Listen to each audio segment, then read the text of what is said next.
Hey, I hope I'm going out to you this morning. Drop-off Flight Sports from the parking lot of Kroger on 135 in Greenwood. You can see the traffic behind me. Hopefully we're going out here. I don't know. I didn't get the normal intro or anything here, so beat the hell out of me. But hopefully we're here with you answering your questions, talking about yesterday. Tyler Cox is watching here. Scott McGregor is on board too. And the Colts get their first win of the 2018 season. The first win for Frank Reich as head coach. After the game, they celebrated. After the game, owner Jim Irsay danced. After the game, Jim Irsay danced really bad, but it was probably funny nonetheless. Scott, good morning. Jennifer, good morning to you. Of all the things that were impressive yesterday, probably was this. They won, or at least they were pushed to win in a fashion in which I think a lot people didn't really expect, and that was to be led by the defense. Good morning, Jeff Dickerson. Good morning, Darnell. Brian Swafford, good morning to you as well. Defensively, and last week I was talking about Darius Leonard being a guy that they were going to be able to count on, and really at the time I mentioned I thought he was the best defensive player already, and he'd played one game. And, man, he really showed that yesterday. Darius Leonard should be the AFC Player of the Week on the defensive side of the football. Now, you look back at that game yesterday, and every opportunity that seemingly Washington had offensively to make a step, get into that game, maybe get some momentum. Did you notice yesterday it was snuffed out by Leonard every time? Whether it was a blitz and a sack or a forced fumble, or every single time Leonard had something to do with it. It was an absolute incredible performance, I thought. And, you can talk about, 18 tackles or whatever he had, and that was fantastic. But, man, he was making plays. He was a playmaker. Good morning, Michael. Dustin, good morning to you. Colts look good. I hope they can grow on this. I hope they can, too. And, one of the things we talked about was winning the winnable games. And I thought last week was a winnable game. Certainly they should have won that game still, but that was a winnable game. Yesterday, clearly, you win the winnable games in a rebuild, and you help make people believe. And yesterday, there was a lot of belief. Now, I can already tell you what's going to happen. Maria T. Van Dam, I love your stuff. Good morning. Good morning to you, Sean Patrick Turley, too. But you got to win. Excuse me, you got to win your winnable games. Now, midweek, this is all, where this is all going, right? You got a lot of people excited, very happy that the Colts won. A lot of people are sticking it to me on Twitter. Hey, blah, blah, blah, you're so negative. But here, this is going to go this direction later on this week. It's going to turn into not so much how they did it, where they did it, and getting that first win. Later on this week, it's going to be, it's not like Washington was that great. That's exactly what's going to be said. That aside, I thought it was a terrific win for them yesterday. I thought it was a much-needed win because, again, in a rebuild, especially this rebuild, after 3 years of disappointment, 3 years of losing. Gary Hudson, good morning. Derek Dennis Vance, good morning to you. The Redskins certainly did not look as good as they did against Arizona. Arizona's looked pretty terrible so far. But keep this in mind. It was on the road. It was the Redskins' home opener. It was the first road game for a lot of these Colts guys. That was just a really good win. And they took a winnable game and did something with it. That's the disappointment coming out of week one that I talked about. And clearly, I guess everybody got tired of everybody talking about. This is going to be a week-to-week thing. Believe me, that win yesterday is important because you get a little confidence boost behind it. You don't think this defense is feeling pretty good about itself today, right? You think that this running game after last week's feeling pretty good? Jordan Wilkins averaged 6.5 per carry. The offensive line was doing a really good job. Think about LaRaven Clark on the offensive line. Do you think he was feeling pretty good about what transpired yesterday? A guy that, we had talked about. Everybody was kind of hands in the face about having to start him because of the loss of Costanzo. I thought he did a pretty good job. He got turnstiles once, I think. But that was about it. He did a pretty good job. So you just, with a rebuild and a young team, You are just trying to take care of the games where you have the opportunity to. I'm not suggesting they don't have a chance against other teams. Like, for example, against Philly coming up on Sunday, that's going to be a tough game. It could be, probably will be, the return of Carson Wentz, defending Super Bowl champions. It is going to be a difficult game, but you get a little confidence coming off of your first win of the season. Think about that had they lost. Think about that if they're 0-2. I mean, it just begins to prey on your mind, and it's tough to dig out of. No, that was a fantastic win, regardless of the level of competition. It was on the road, and you get your first one. You get a first one for a lot of the guys in the locker room, the first one for the head coach, and it was a big deal. I mean, it really was a big deal. So later on today, we'll talk a ton about Darius Leonard, there's no doubt. We'll talk a ton about the defensive effort all the way around. Here's what I thought really turned it, you guys. They had a dismal third quarter, but it looked like offensively that Frank got back to the basics in the fourth. Back to the basics as they started a game, trying to spread the ball around, started a game with the short continuity, timing patterns that got them that lead, that put them in that situation. So I thought as much of that in the second half, because you can't say you were sitting at home thinking, here we go again, were you?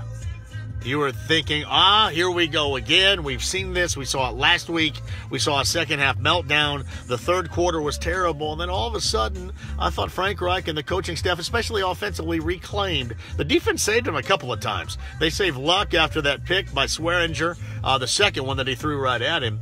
But I also thought that they saved the game in a coaching way. And here's how they do it. They got back to the basics that they started a game with. And all of a sudden you saw Luck sharing the ball a little bit more and not being so hypersensitive about throwing it to just those that he would trust. I mean, he gets so zoned in on Doyle and so zoned in on Hilton. And I don't think that's ever a mistake really he's going to get clear of, but he's always going to force that one pass. Or he's probably going to force more than one a game, but it's going to be that one where you're going to look back and you're going to go, man, you got to be kidding me. What's he doing throwing that? That's been Andrew Luck his entire career. He's been really good, but he has done that.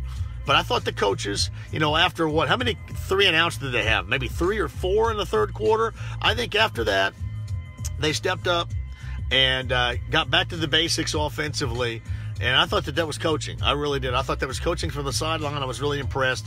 I thought that, along with just the defensive playmaking of Darius Leonard, was really good. Derek Dennis Vance, I'm going to answer some questions right here. I think Ebron is a beast. Good morning, Christopher Litzy. Christopher Pop Baxter says, a week of game prep is always better after a win, no matter who you beat. Man, just give these guys a little bit of feeling, a little bit of confidence on how it is to win. That is incredibly important, I think. Sean Patrick Turley said Luck's second pick was rookie level. That's just like Andrew Luck forcing the ball to a Doyle or to a Hilton. That's just kind of what he does. And he does it a couple of times a game, and there's at least once where it cost him. I don't think there's any doubt.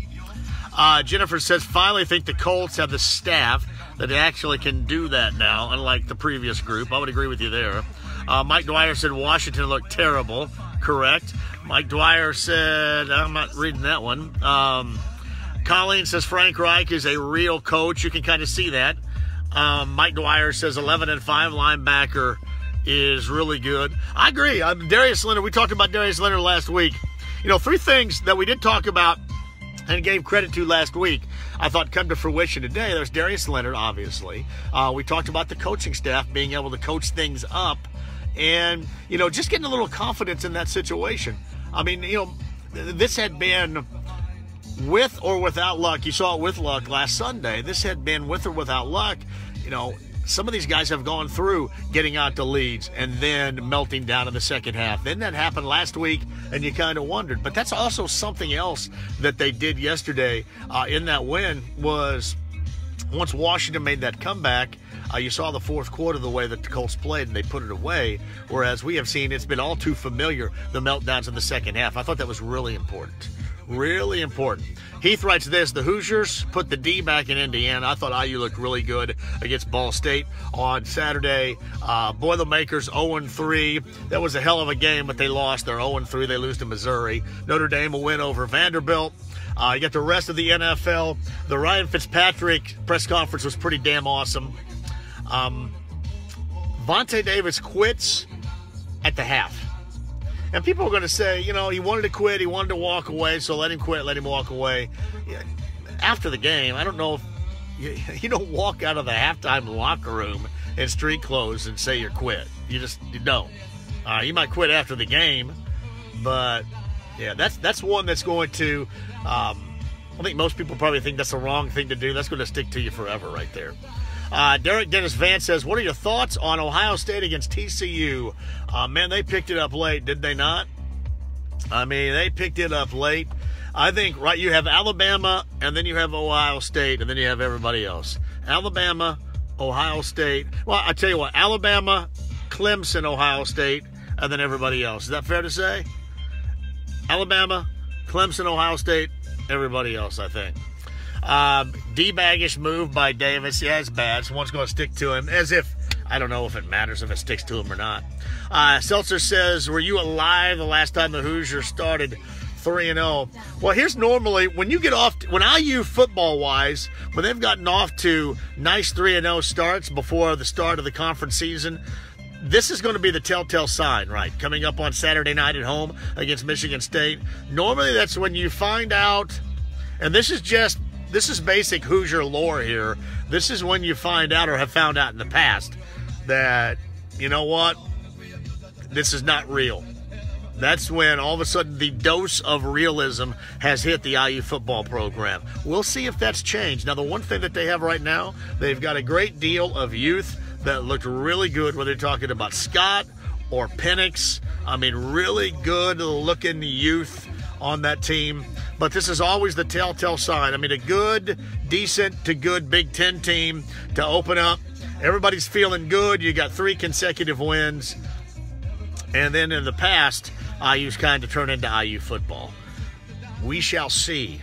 And you're right, it is a very winnable game against Michigan State on Saturday. We shall see if that first step in the Big Ten is going to be a real step by virtue of seeing that 3-0 start we have seen IU get off to so far. Completely agree. We're going to hit that. Week 2 of the NFL concludes later on tonight. The Bears and Seattle on Monday Night Football. Wasn't much to do last night about Sunday Night Football. Kind of a boring game. The Cowboys beat the Giants. And the kickers yesterday in the NFL were absolutely awful. Absolutely awful yesterday. Whether you're talking about for the Vikings or for the Browns. How about my guy? I got Greg Zuerlein. That probably has cost me week 2 in a fantasy win. Greg Zuerlein went out with a groin injury. So he got a big goose egg for me yesterday. The place kicker for the Rams. All right, later on today, I'm going to have stuff to give away. You guys, and listen, a lot of people are going to hammer on me too. Hey, if you guys want to drop in a note, I think this is the right phone number here. It is called the Hot Take Line, and it's available when we're not on. The Hot Take Line, 317-684-6555. 317-684-6555. And I'm assuming that a lot of folks probably used that yesterday because I took an absolute hammering on Twitter yesterday from a lot of folks saying, hey, we told you that the Colts, you know, Mr. Negative Guy or whatever. Honestly, I've said this before too. It's not as if I want to be negative about this team because when they win, you're excited. You listen a lot more. That is better for me.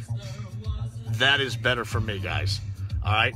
But all I did last week was tell you what I thought about a loss to the Bengals where you had a 13-point second-half lead. And I don't care what the Bengals look like on Thursday.